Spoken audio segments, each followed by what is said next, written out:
Hello students, welcome to all of you in my YouTube channel CSM classes. तो students, आज इस video में exercise 1.4 class 10th mathematics NCERT book solve करेंगे। तो students, exercise start करने से पहले एक बेसिक कंसेप्ट समझ लेते हैं, देन क्वेश्चन को सॉल्व करते हैं। ओके, बेसिक कंसेप्ट क्या है नोट देखें। To test whether the given rational number is a terminating decimal number or non-terminating repeating decimal number. That means कोई given rational number है, आपको टेस्ट करना है कि जो given rational number है terminating decimal number होगा या non-terminating decimal number होगा। कैसे चेक करेंगे? तो यहां पे मैं राइट कर रहा हूं, इसे आप नोट भी कर सकते हैं students. Let x be a given rational number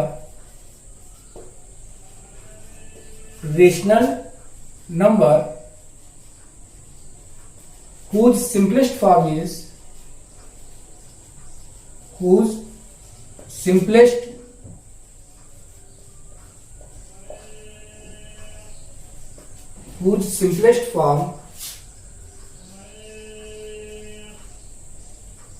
is p upon q, where pq are integers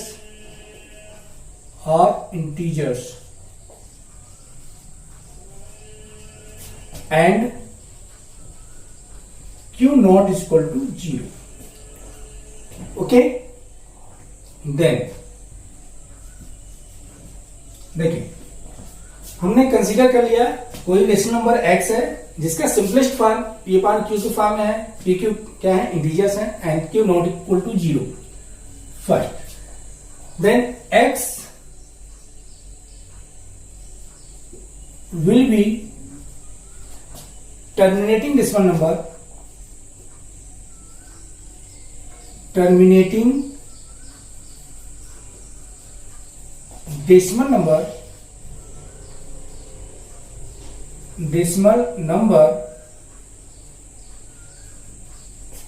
only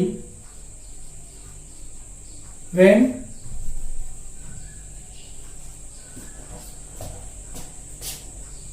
q is in the form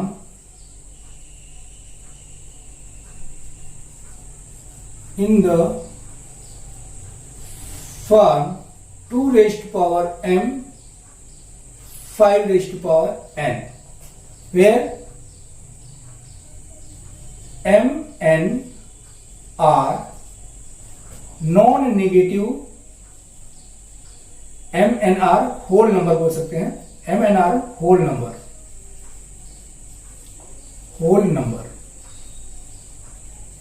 बात समझ में आया स्टूडेंट्स? x आपका टर्मिनेटिंग डेसिमल नंबर होगा ओनली तभी होगा जब q को 2 रेस्ट पावर m और 5 रेस्ट पावर n की फॉर्म में हम राइट कर सकते हैं। मतलब इस फॉर्म में अगर आपका q आ रहा है तो x will be terminating decimal number, इस फॉर्म में नहीं है तो x will not terminating decimal number. Second, x will not terminating decimal number will not terminating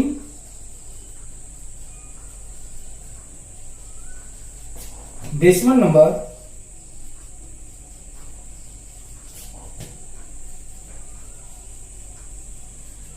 not x will not terminating decimal number if x not is equal to in the form 2 raised power m and 5 raised power n। Okay, अगर x आपका 2 rest power m और 5 rest power n की form में नहीं आता है तो x terminating decimal number नहीं होगा, राइट। अगर x टर्मिनेटिंग डेसिमल नंबर नहीं है स्टूडेंट्स तो x क्या होगा? Non terminating repeating decimal number होगा। ओके, बात समझ में आया? तो इस पॉइंट पे हमें अच्छे से ध्यान से लेना है, मतलब ध्यान देना है, राइट। तो इसी के बेसिस पे एक्सरसाइज 1.4 के क्वेश्चन सॉल्व करेंगे स्टूडेंट्स। तो चलिए स्टार्ट करते हैं, इसे नोट डाउन कर लें। अगेन रिपीट करके चल रहा हूं। रेशनल नंबर गिवन होगा, देखना है कि rational number given simplest form में है या नहीं है। सिंपलेस्ट फॉर्म में है तो क्यूब का फैक्टराइजेशन करेंगे और उसको देखेंगे कि 2m और 5n की फॉर्म में है या नहीं है। इस फॉर्म में है तो टर्मिनेटिंग डेसिमल नंबर होगा, इस फॉर्म में नहीं है तो non terminating repeating decimal number होगा। ओके, चलिए रब कर दें।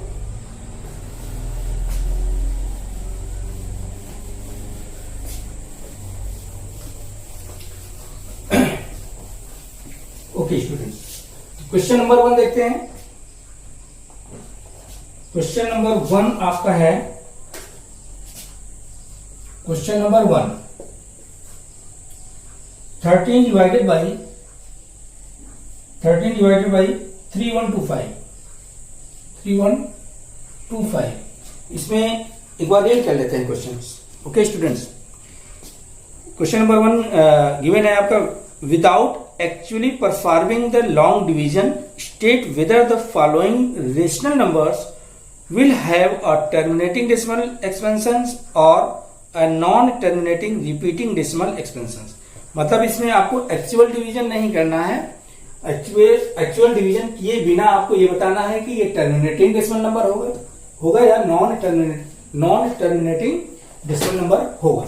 ओके स्टूडेंट, चलिए तो 13/3125 रेशनल नंबर गिवन है, इसका डिनोमिनेटर क्यू आपका है 3125।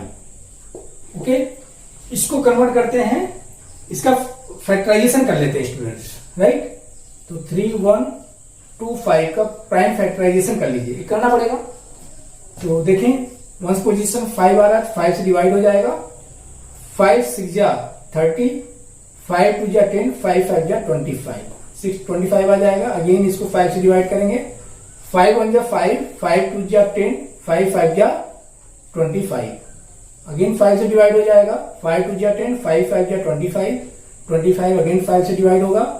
5 5 जा 25 और 5 1 जा 5। तो आपके कितने 5 आ रहे, 1 2 3 4 5। तो दिस इज इक्वल टू आपका आ गया 5^5। इसको अगर ध्यान से देखें तो ये आपका 2^m और 5^n की फॉर्म में आ रहा है, where m is equal to क्या है, 0 होगा and n is equal to 5 होगा। मतलब 5^5 को हम 2^m इंटू 5^n की फॉर्म में राइट कर सकते हैं। m आपका 0 होगा क्योंकि 2^0 1 हो जाएगा, इसका फैक्टर 1। ओके, और 5^n n के स्थान पे 5 है, इस फॉर्म में है।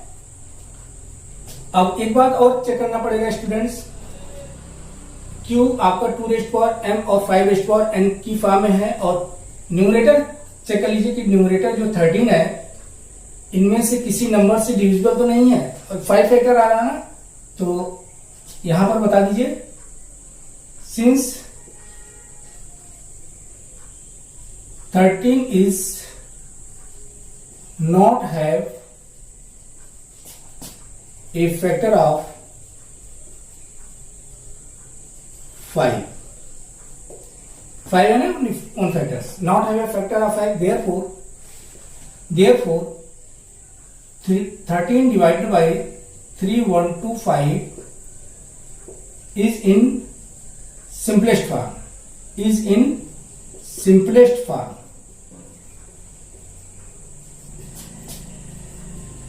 ये इंपॉर्टेंट पॉइंट है स्टूडेंट्स, ठीक है ना। ये जरूर चेक करना है कि ये सिंपलेस्ट फॉर्म में है या नहीं है। समटाइम्स आप केवल इसके बेसिस पे अगर आपने टेस्ट कर दिया, सपोज इनमें से इनका फैक्टर इसमें प्रेजेंट है, तो वहां पे प्रॉब्लम क्रिएट हो सकती है।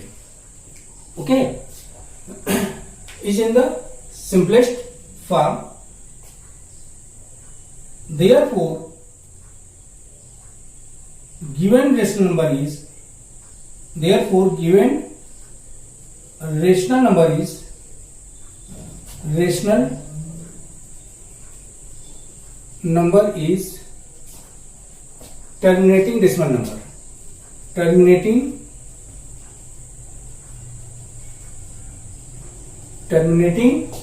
decimal number.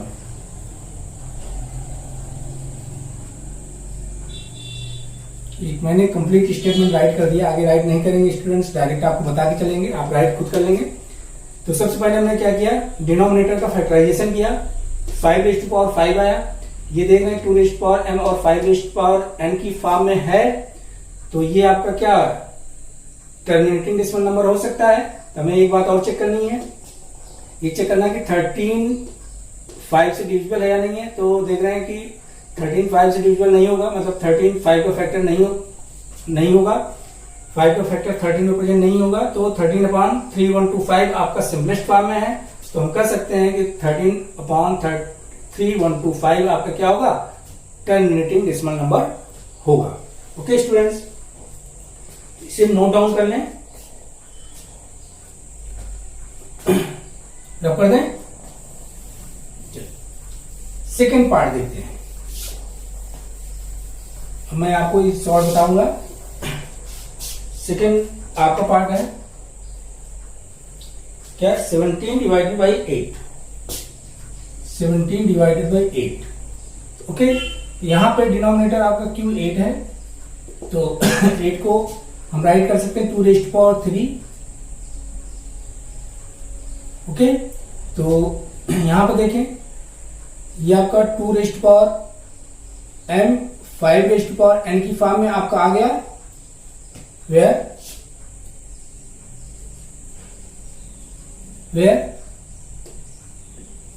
m equal to 3 है एंड n इक्वल टू आपका 0। 5 का फैक्टर प्रेजेंट नहीं है ना, जब 5 का फैक्टर प्रेजेंट नहीं है तो n क्या होगा, 0 होगा। ओके, एंड 17 नॉट है फैक्टर ऑफ 2, 17 नॉट है फैक्टर ऑफ 2, ठीक है। 17 since 17 not have factor of 2, so that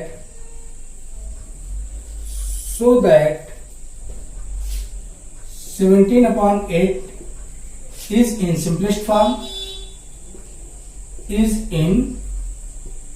simplest form,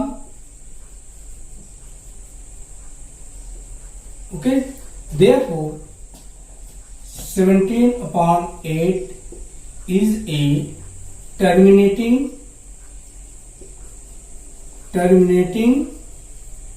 decimal number।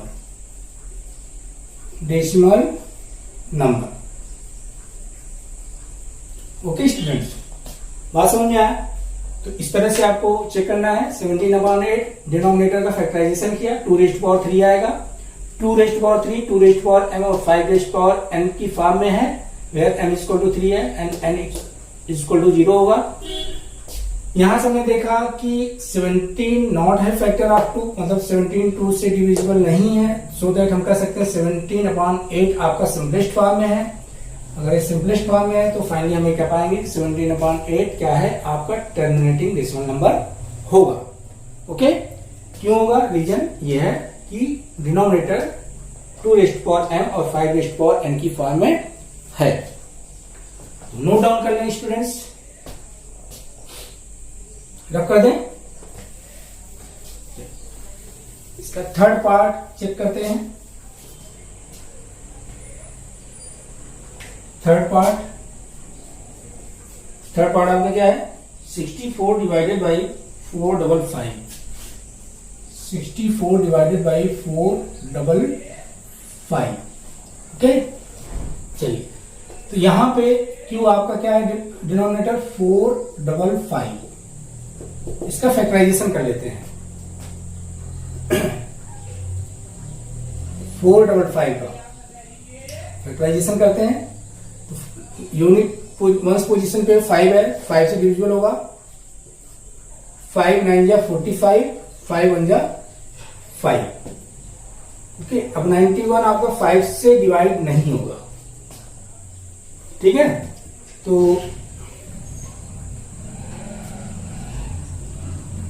91 किससे डिवाइड होगा? ये होगा आपका 7 से डिवाइड हो जाएगा। 7 1 जा 7, 7 3 जा 21 और ये आपका 13 से डिवाइड हो जाएगा, 1 आ जाएगा। Okay, that means Q equal to 455 को हम राइट करेंगे 5 मल्टीप्लाई 7 मल्टीप्लाई 13। यहां से देख रहे हैं कि Q आपका 2 rest power m and 5 rest power n की फॉर्म में नहीं है। ओके स्टूडेंट, एंड 64 इनमें से किसी नंबर से डिविजिबल नहीं है। तो यहां पे एक बात और बता दें, 64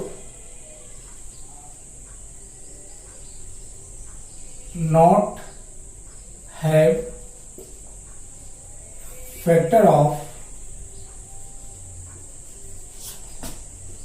5, 7 और 13। इनमें से कोई भी 64 का फैक्टर नहीं है। Okay students, therefore 64 upon 455 is in simplest form, is in simplest form. Simplest form ये बताना जरूरी है स्टूडेंट। अगर सपोज 64 में 7 और 13 का फैक्टर प्रेजेंट होता तो इस केस में केवल Q आपका क्या आ जाता, सिंप्लीफाई करने पर 5 की फॉर्म में आ जाता, राइट। और उस केस में आपका ये टर्मिनेटिंग डेसिमल नंबर हो जाता है। तो यहां पर हमने देखा कि 64 नॉट हैव फैक्टर ऑफ 5, 7 और 13, तो therefore 64 upon 455 is in simplest form. Okay, simplest form में है, हेंस आप कहेंगे 64 upon 455 is what, non terminating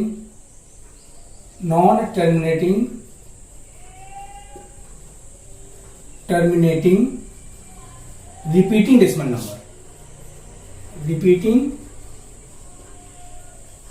decimal number.